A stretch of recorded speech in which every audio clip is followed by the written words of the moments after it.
Are you too late? That is the question everyone is asking about DRAM, this new ETF by Roundhill ETFs. Now, if you don't know Roundhill, they have a mix of income and growth ETFs that have grown in popularity recently. But one that absolutely took off since its launch is DRAM. This is their memory ETF, and it holds some big names in it.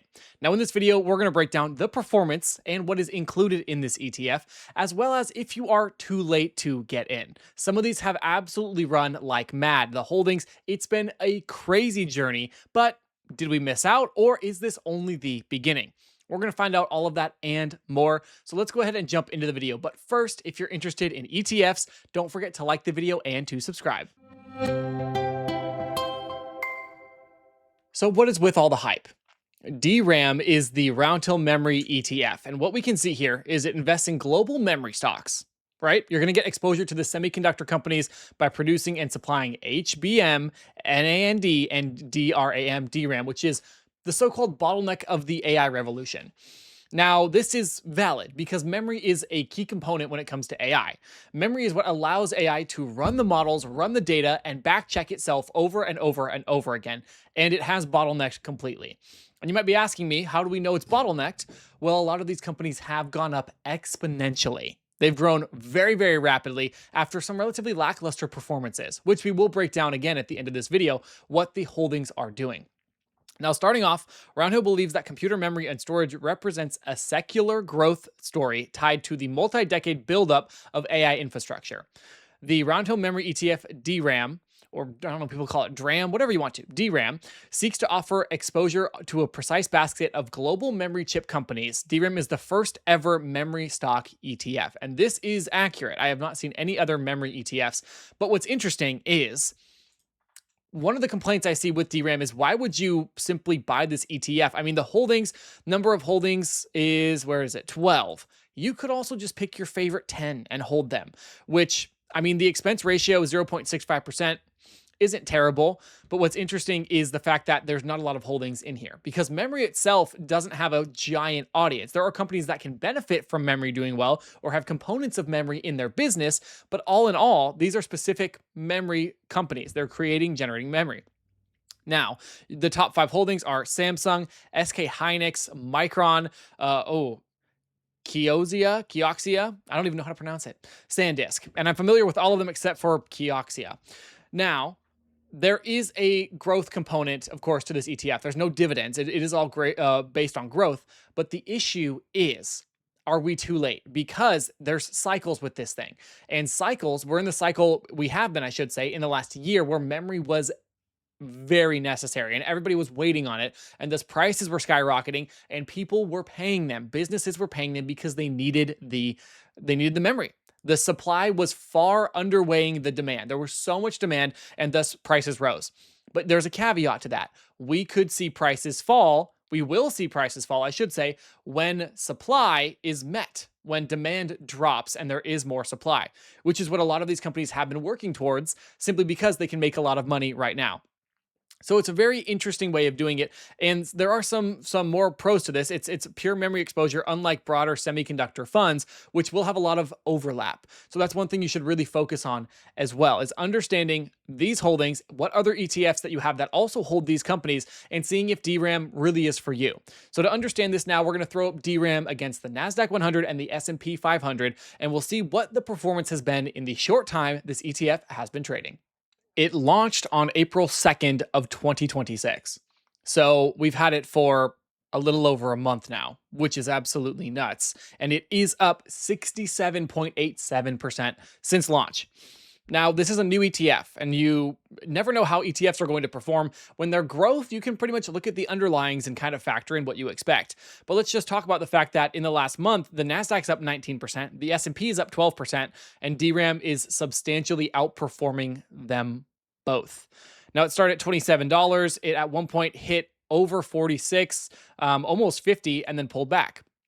And you can go on here. This is stock analysis. I'll put a link down below if you guys are interested in checking out my circle group, my private investing community, or stock analysis. There's a crazy discount they're giving away right now for my viewers only. And there's only a certain number of slots. And I absolutely love the software for a number of reasons. But let's look at this. the holdings. So we can see there's not a lot of holdings for DRAM. They have Micron, which we talked about, SanDisk. They also have Western Digital, which we didn't see. They have it's TWD. It's not Taiwan Semiconductor, but it is similar. And then in comparison to, the Nasdaq 100 and the S&P 500 and all of the holdings, Nvidia, Apple, Microsoft, QQQ, and SPY are basically different weighings of the Mag 7. And I mean, I'm not knocking it. I hold both of them, but that's just kind of what they've ended up being. And that's why DRAM is something very, very different. Now, if we were to compare this to something like SMH, which we can also throw in here, let's see how it has performed. This is the Van Eyck Semiconductor ETF.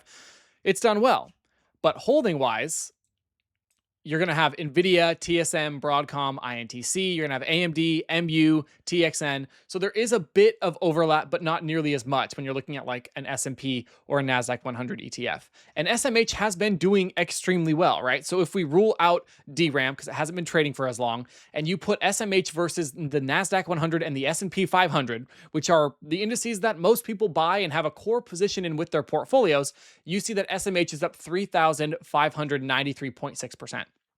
What's even crazier is just in the last year, it's up 151%, and the last 3 years, 340%. And it had some crazy dips. We had a dip in March of 2026, and this thing has absolutely run like mad since then. It was $362, and now it's trading for over $500. So the question everyone's asking, DRAM, do I buy in? Is it worth it? Will it keep going up? And I'm going to tell you right now, no one truly knows. I did do some research, and it looks like the bottleneck that we're in for memory isn't anticipated to end soon. They're speculating it will go into 2027, which could mean we see continued runs. And we have seen this before. We saw it all of 2025 with SMH, where it ran big time from $200 to over $400 for a pretty phenomenal return. But we don't truly know, and no one's going to truly know. Even with people speculating, oh, it's going to continue, I wouldn't recommend throwing all of your cash into this and begging for a miracle. Realistically, if you want to allocate a portion of your portfolio to this ETF, I wouldn't knock you for it. I may even do it myself. I do already hold some of the main underlyings, but I could branch out and go a little heavier into DRAM because I do think memory long-term is going to continue to go up. The problem is if we see a bubble pop, we could see a crazy pullback, and I would not be surprised by that either. Semiconductors have heated up like mad, and this is like unparalleled growth. I want to mention that just in the last month or so, things have exploded, have absolutely exploded. And what goes up can come down. I'm not saying that it will, but I wouldn't be surprised if it did. So my plan for this, you can do whatever you want to. In fact, research it, play with what you believe and what you think is going to happen. Make your determinations based off of that. What I plan on doing is having a position of some of this. If it comes back down, maybe I buy it on dips if I still think that the memory sector is going to continue heating up. And there's also other things you can look at. There are other ETFs that I talk about on my channel all the time that can focus in on the AI growth, on the AI boom, without having to specifically only hold under 20 ETFs or under 20 stocks in one specific ETF. But if you don't believe me, if you don't understand how DRAM has been performing, we're going to look at all of the underlyings right now, put up against each other, and break them down. So let's see what truly makes up this new ETF. This is 1 month of returns. So our first series, this KRX, the 005930 is Samsung, and the next one is SK Hynix, which is because these are not traded on our trading platforms. They're not on like the New York Stock Exchange or SIBO and so on. Those are up huge, 40%, and SK Hynix is up 86.7%. MU is up 71%, SNDK is up 85%, and last but not least, what even is this one? This one is, here, we can check. This is Kioxia. I'm not even going to try. Kioxia, which is also up big, up over 90%. When we actually zoom out a little more and you go 6 months, you can see SNDK is up 460% in 6 months. And the rest look like they're worse in comparison, terrible in comparison. They're not. MU, the worst performer, is still up 172% in the last 6 months. But you start to zoom out even more, 1 year, SNDK is literally up almost 4,000%. Right? These things are booming. Samsung has been the worst performer in the last 1 year, up 400%. And this only continues to get worse and worse. Now, when we start going way out, 3 years to 5 years, there was a period where these were not in high demand. Memory was in demand, but not in the demand it's in now. All of this happening in the last couple of years is because of the cycle that we're in. And in the research I did that talked about this cycle and is it going to end and the speculation that it would slow down in 2027, all of that comes from basically the supply and demand criteria. And all of it comes from, again, AI. And what has just blown the roof off of these companies is the fact that their product is now far more valuable and they're still making it at the same cost. So do we know if this is going to continue? No. Do you believe AI is going to be a proponent in the future? I do. I believe there's going to be a lot of use cases for it, even more so than we have now. Implementation is a different story. That is what it has to come down to if DRAM is for you. And now when I look at these, it's also just important to note these are up big. I mean, these companies year to date are up huge. And I don't like to invest in things that are up this high. I just simply don't.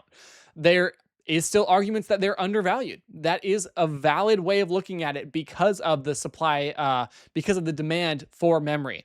But the question is, how long will that demand continue for? And that's what this full video, I hope, broke down for you. So key takeaways. We'll wrap it up. Should you buy DRAM? That depends on if you think AI is going to continue to be this powerful and you believe that we are not done with this cycle, many of which are already calling this a super cycle. Now, research that. Research the cycle and how memory is cyclical and how demand is driven. And are we anywhere close to meeting the demand anytime soon? And that will answer your questions. I'm not going to tell you to buy it or not buy it. What I will say is just be careful because it's up really high. It could continue like SMH to go up over the next 5 years. No one really knows what's going to happen. And don't listen to those that tell you that they do. So I hope you guys enjoyed this video on DRAM. Let me know if you've made money on this, if you've made money on any of the 5 holdings we talked about, because I'm really, really curious. And if you want more video on other memory companies that could do well in the coming years that aren't included in DRAM, let me know because I'd be happy to throw some of these together for you guys. As always, I appreciate you. Don't forget to like and subscribe, and I hope to see you in the next video.